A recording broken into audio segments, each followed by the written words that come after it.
আমি ওই ব্যক্তিকে জান্নাতের আঙ্গিনায় একটা ঘরের গ্যারান্টি দেই যে ব্যক্তি তর্ক করার সময় নিজে হক এটা জেনেও সে তর্ক থামিয়ে দেয়।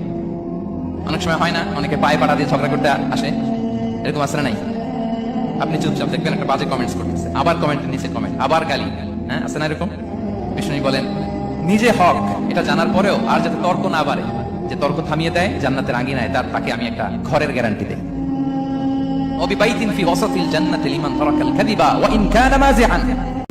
আর ওই ব্যক্তিকে আমি জান্নাতের মাঝখানে একটা ঘরের গ্যারান্টি দেই যে ব্যক্তি কৌতুক করার সময়ও মিথ্যা পরিহার করে।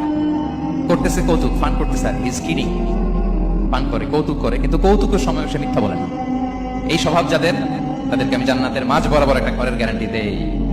এরপর বিষ্ণু কি বলে দেখেন, তিনি বলেন ওবিবাইতিন ফি আ'লাল জান্নাতি লিমান হাসানা খুলুকাহু।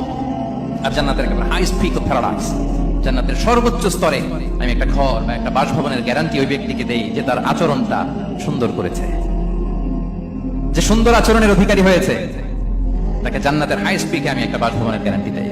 তাহলে বলেন তো আমাদের আচরণটা সুন্দর করার দরকার আছে না নাই? এটা খুব ছোটখাটো একটা আমল, তাই না? কথা বলেন দক্ষিণ কোরিয়া প্রবাসী ভাইরা, আওয়াজ করে বলেন এটা কি ছোট আমল? দেখলে সালাম দিব, সুন্দরভাবে কথা বলবো, ভালো উইশ করব, হ্যাঁ, হিংসা জিঘাংসা অহংকার থেকে মুক্ত থাকবো, খিটখিটে মেজাজের হব না, অলওয়েজ স্মাইলিং ফেস থাকবে আমার, হৃদ্যতাপূর্ণ আচরণ। এই কাজটা কি ছোট আমল? আওয়াজ করে বলেন এই আমলটা কি ছোট না বড়?